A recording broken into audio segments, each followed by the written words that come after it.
Breaking tonight, Hillary Clinton apologizes after insulting Trump voters on the campaign trail in New York City. Hello and welcome to Justice. I'm Judge Jeanine Pirro. Thanks for being with us tonight. So, I go on vacation, I come back, and I have this open all planned. And last night, Hillary Clinton says this. You could put half of Trump supporters into what I call the basket of deplorables. Right? The racist, sexist, homophobic, xenophobic, Islamophobic, you name it. And unfortunately, there are people like that. And he has lifted them up. Now, some of those folks, they are irredeemable, but thankfully they are not America. I am a friend and supporter of Donald Trump. And Donald Trump is now neck and neck with Hillary Clinton. So Hillary is basically calling a huge portion of America deplorable and irredeemable. Now, I don't consider myself deplorable. But since you started it, Hillary, let's have at it. Hillary, you bow to and take money from countries who throw gays off buildings. You take money for your so-called charity from countries that don't allow women to drive. A so-called feminist who supports countries that force women to cover every part of their bodies but their eyeballs. And you want to call us Islamophobes? On the eve of the 15th anniversary of 9/11, if I'm from Lower Manhattan, San Bernardino, or Orlando, and I'm afraid of a Muslim jihadist, I'm an Islamophobe? Hillary, it sounds pretty reasonable to be fearful of them to me. And you, Hillary, the queen of Black Lives Matter, you want to call me a racist? And you continued to trash talk the Trump supporters. But that other basket of people are people who feel the government has let them down, the economy has let them down, nobody cares about them, nobody worries about what happens to their lives and their futures, and they're just desperate for change. Hey, Hillary, you got that one right. We are desperate for change, and you sure ain't it. You are as establishment as it gets. And yes, we're fed up with your kind of government, where the Attorney General secretly meets with your husband while you're the target of an active criminal investigation with no less than 100 FBI agents, and you come out days later promising that you'll keep her on as Attorney General if you become president. You're right. We're fed up with your kind of government where the destruction of subpoenaed evidence with hammers and bleach bit and delete buttons are tolerated, where you simply ignore subpoenas and you destroy federal documents, where the head of the FBI, when called upon to explain before Congress why you're not being charged with a myriad of federal felonies, is so outclassed and so outlawyered that a 5-year-old could write an indictment based upon federal crimes. You're, Hillary, so right. We are fed up. And Hillary, since you started the name-calling, Hillary, you are a liar, and a pathological one at that. You're a cheat. You're dishonest. You are condescending. You are arrogant, contemptuous. And if you think that your half-assed apology will wipe the slate clean, you are wrong. It takes you 17 hours to figure out that you had to apologize. The ordinary people, Hillary, the people who have to follow the law, who have no choice but to pay their taxes, who have to work 2 and 3 jobs, who fight for all of us, many of whom come back with fewer limbs, don't want a president who hates us. We don't want a president who thinks that we're deplorable.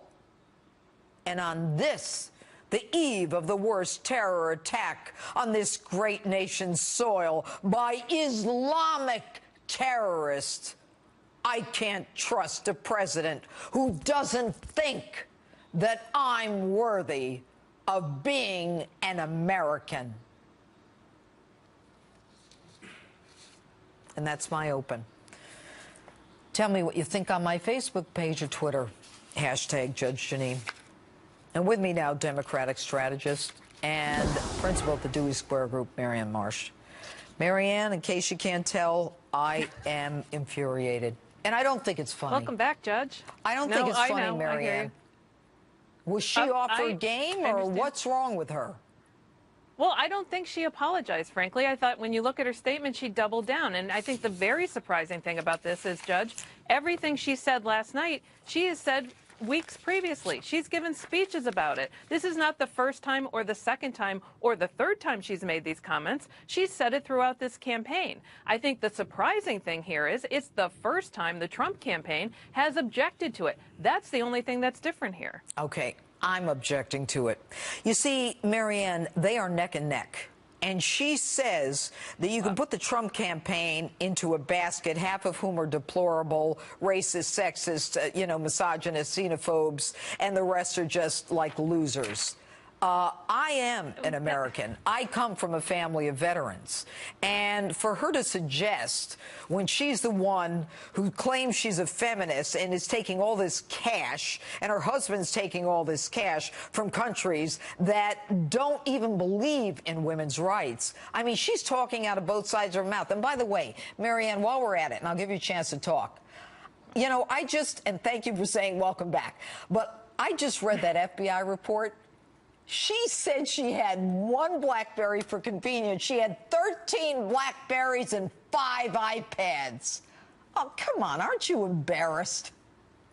No, I read the report, too. And it is also on page 20 where it says there was nothing in the headers. So we both read the report. No. I'm not asking you about the headers. The woman said she had one BlackBerry. She had 13 BlackBerries, and they were crashing them with hammers, and they were destroying them, and 5 iPads. Why did she lie like that? It was going, the 13, if you read the report, you noted it goes back to when she was in the Senate through the time she was Secretary of State. Most people burn through those every 2 years. But let me address your points about her statement last night. Yeah. She didn't call people losers, and she didn't call you names either. She I'm a pointing Trump out, however, supporter, and I'm in one of those two baskets.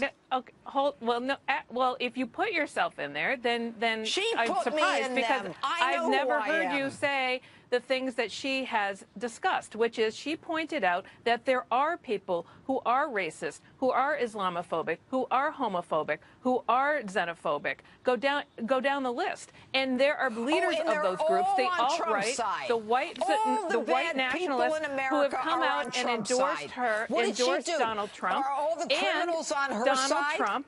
Are all the criminals on her side? Well, unfortunately, Judge, I hate to point this out, but Donald Trump has made many deplorable comments about women, about African Americans, about Muslims, about Mexicans, about President Obama, Marianne, about I gotta stop families, you. about POWs. Marianne, you're my friend. Please, this is not about Trump or her. She's talking about me. She's saying that because I support Trump, I am a xenophobe, a racist, or someone who doesn't represent America. That is not what she said. That is clearly not what she said. And the other part that you referred to losers, the other part are the people who have been wronged by the government, by the economy, who feel that they played by the rules and got played for fools. So those are the two groups she sees that support the Trump candidacy. And Donald Trump does play into that by many of the comments he makes. I will point to one thing, and it shows you the dilemma many Republicans are in. Speaker of the House, Paul Ryan, when Donald Trump criticized Judge Curiel because his parents were born in Mexico and claimed he couldn't do his job because of it, Paul Ryan said that criticism is the definition of racism. Yet, Paul Ryan still supports Donald Trump and told Hillary Clinton she should apologize. You're changing the topic. This is the reason I'm so angry, Marianne, is because she's coming after us. And I guarantee you that it took 17 hours to apologize, probably because she was sleeping, because her people had to convince her, hey, Hillary, you're going to lose this election. It's neck and neck. And if you don't apologize to those people, you're going to lose. Last word. Two things, Make Judge. it fast. Okay. You are not the head of Breitbart News, Steve Bannon, who now runs Donald Trump's campaign, who self-identifies as the alt-right. There are plenty of examples I could give, and we could go on and on. But the reality here is the race isn't quite as close as you think it is. She has more paths to victory right now than Donald Trump, but it is a close race. I've always said it's going to be a close race. It'll be a close race through November, but I think you have really misunderstood her comments last night, and I think that's unfortunate. Yeah, well, you know what? English is my first language, and I'm pretty smart as it goes. Thanks, Marianne Marsh. All right, and now to my panel. All right, Boris Epstein with the Trump campaign and Chris Hahn. I got to tell you, a lot of people are upset about this. And do me a favor, guys. You know why? I want to have a smart discussion about this. I am outraged by what she said. And I'm not going to let you go off on this, Boris. Chris, what I want to know is this. When she made that statement, was that statement a mistake? Absolutely. I am. And by the way, and when I saw this morning, when I woke up and I knew I was coming on with you tonight, I said, oh, my God, I better bring roses for the judge.